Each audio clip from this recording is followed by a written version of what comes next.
안녕하세요. RF Q&A입니다. 오늘은 RF 시스템에 대해서 살펴보도록 하겠습니다. 첫 번째 시간으로 오늘은 송수신 시스템 개론에 대해서 살펴보도록 하겠습니다. 최근에 사용하고 있는 대부분의 송신 시스템은 디지털 송수신 시스템을 주로 사용하고 있습니다. 디지털 송수신 시스템이란 우리가 주변에 있는 아날로그 신호를 디지털로 변환해서 또는 디지털 자체의 신호를 입력을 해서 다양한 신호 처리를 하고 이를 디지털 변조를 통하고 RF 대역으로 변환을 하여 안테나를 통해서 전자파로 전송하는 과정을 거치게 되는데요. 보통 이 아날로그 신호 또는 디지털 신호들이 이제 베이스밴드 영역의 신호가 되겠고요. 이를 변조를 통하면 IF 대역, 중간 주파수 대역으로 변환이 되고 송신하기 위해서 RF 대역으로 변환해서 주로 사용하게 됩니다. 수신은 안테나를 통해서 들어온 신호를 다시 하향 변환시켜서 RF 대역을 IF 대역으로 변환을 시켜주고, 그리고 여기서 디지털 처리된 거를 다시 디지털 과정을 통해서 원래대로 복원을 시켜줍니다. 그래서 디지털 신호를 복원을 하거나 다시 아날로그 신호로 복원을 하는 과정들을 거치게 됩니다. 이때 대부분의 신호 소스와 신호를 전송하는 과정들은 아날로그 영역을 그대로 사용하고 있습니다. 다만 디지털 통신 시스템이 된 이유는 중간 과정에 디지털 과정을 통해서 다양한 처리를 하기 때문에 디지털 송수신 시스템이라고 얘기를 하는 겁니다. 그리고 우리가 RF 과정이라고 하는 부분은 이 부분, RF 주파수 대역, 상향 변환기와 하향 변환기에 대한 부분인 거고요. 본 과정에서는 이 내용에 대해서 더 자세히 살펴볼 예정입니다. 우선 송신 시스템을 먼저 살펴보면 아날로그 신호, 음성 및 자연의 소리로 가공되지 않은 정보인데, 아날로그 신호가 아날로그 투 디지털 컨버터인 AD 변환기를 이용을 해서 디지털 신호로 변환이 됩니다. 또는 우리가 휴대폰처럼 이제 다양한 디지털 신호들이 많이 있기 때문에 디지털 신호를 직접 입력을 하기도 합니다. 이렇게 입력된 신호를 부호화 과정을 거치게 되는데, 부호화 과정은 효율적인 전송을 위해 디지털 신호를 압축, 신호 양을 줄이는 거고요. 다음 오류 신호 정정, 이제 무선으로 전송이 될 때 오류가 생기면 그거를 보완해주는 방법인 거고요. 보완을 위한 암호화 과정 등의 다양한 디지털 신호 처리 과정을 거치는 부호화 과정이 거치게 됩니다. 이 부분이 이제 디지털이기 때문에 디지털 송수신 시스템이라고 우리가 표현을 하는 거고요. 이는 이제 변조기를 통해서 디지털 변조된 아날로그 신호가 변환이 됩니다. 그리고 중간 주파수 대역으로 이제 주파수가 상승하게 되고요. 이를 전송하기 전에 다시 한번 RF 주파수 대역으로 변환을 시켜줍니다. 그리고 그 신호가 안테나를 통해서 방출되는 거고요. 주로 이 변조를 통해서 나온 중간 주파수 대역은 45에서 200메가 정도 헤르츠를 많이 사용하고 있는데, 이는 이동통신 서비스 대역에 대한 거고요. 최근에 사용되는 밀리미터 웨이브나 다양한 통신 방식에서는 이 주파수 대역이 다른 주파수로 변경되기도 합니다. 송신된 신호는 수신기에서는 반대 과정을 거치게 되는데, 전자파를 통해서 송신된 신호는 이제 안테나를 통해서 수신되고 매우 미약한 신호가 들어오기 때문에 하향 변환기에서 이 신호를 주파수를 IF 중간 주파수 대역으로 변환하는 과정과 함께 신호를 증폭시켜주는 역할도 같이 하게 됩니다.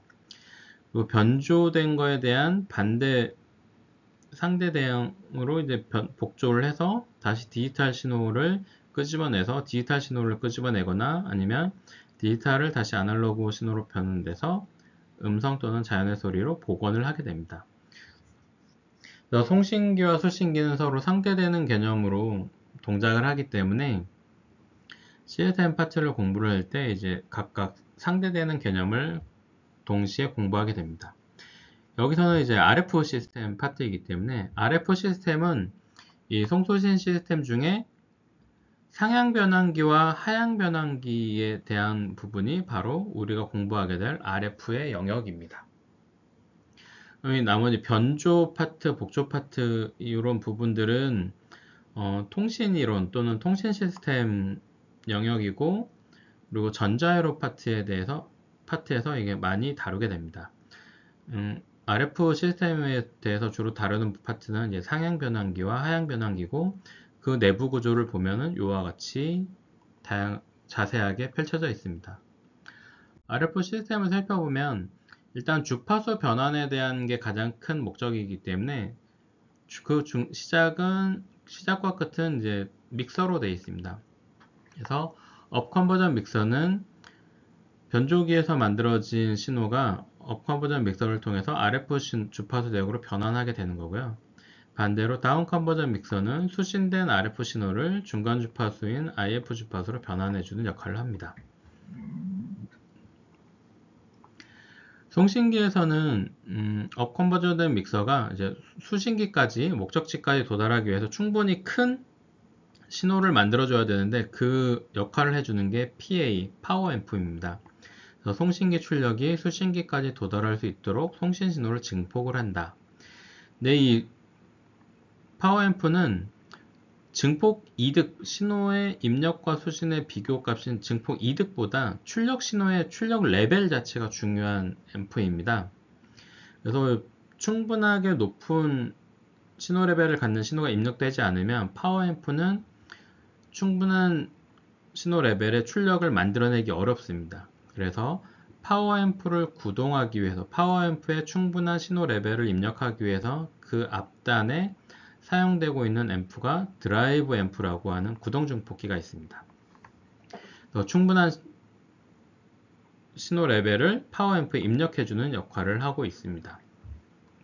출력이 크게 필요하지 않은 낮은 레벨을 사용하는 통신 시스템인 경우는 파워 앰프 없이 드라이브 앰프가 파워 앰프 역할을 대신하기도 합니다.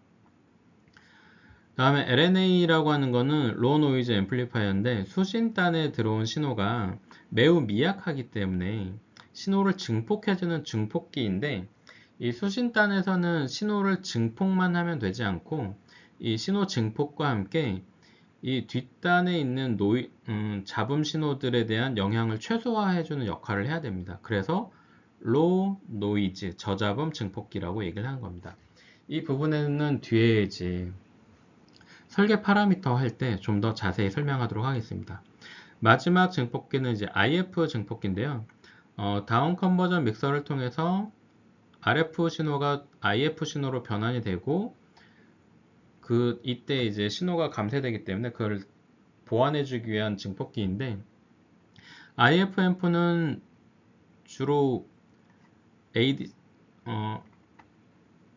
AGC라고 해서 신호 레벨을 조절하는 기능을 보통 같이 가지고 있습니다. 그 이유는 수신 신호는 우리가 모르는 임의의 신호이기 때문에 매우 미약한 신호가 들어오면 LNA에서 증폭하고 IF 앰프에서 다시 증폭을 하게 되는데, 송신기와 수신기가 가까운 경우는 제법 높은 레벨의 신호가 들어오게 됩니다. 그러면 LNA에서 증폭을 하고 IF에서까지 증폭하게 되면 이 다음에 오는 ADC나 복조기에서 신호가 레벨이 너무 높아서 신호가 왜곡됩니다. 그런 경우를 방지하기 위해서 IF 앰프는 이득 제어 기능이 포함되어 있는 경우가 종종 있습니다.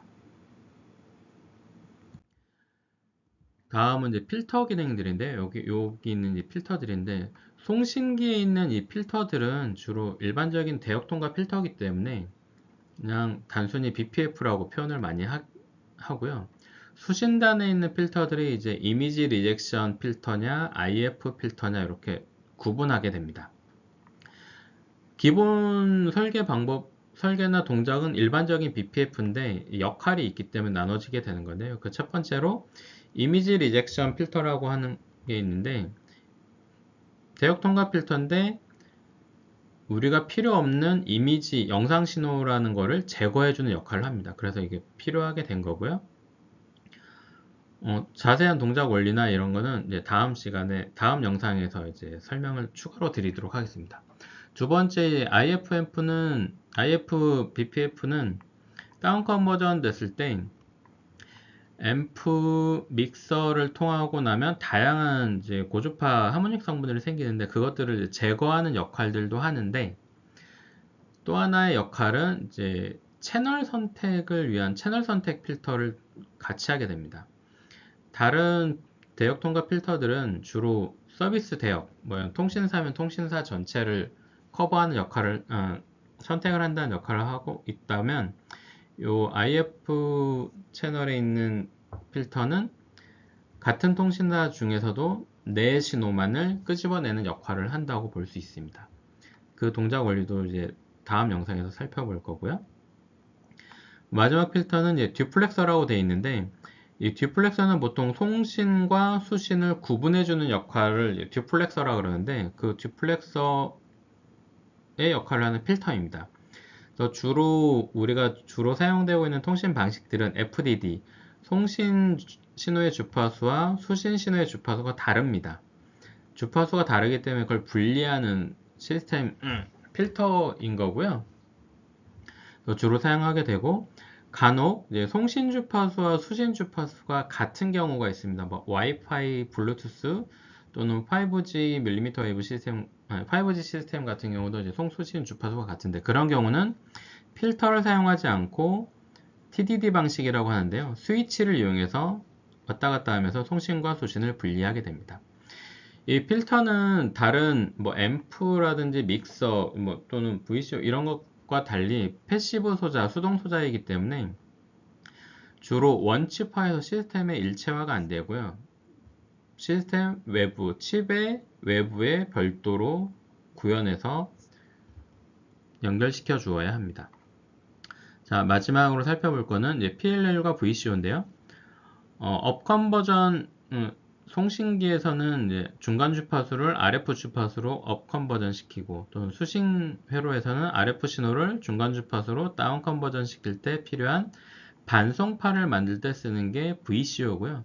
이 VCO의 주파수가 흔들리면 전체 시스템 성능이 떨어지기 때문에 그 VCO의 반송파 주파수를 정밀하게 제어하기 위해서 PLL을 사용하게 됩니다. 여기까지가 이제 RF 시스템에 대한 전반적인 개론에 대해서 살펴봤고요. 그럼 이 각각의 부품들의 역할들은 이제 어떻게 동작을 하며 어떤 기준으로 설계하는지 이 부분에 대해서 다음 영상에서 설명드리도록 하겠습니다. 이상 RF Q&A였습니다.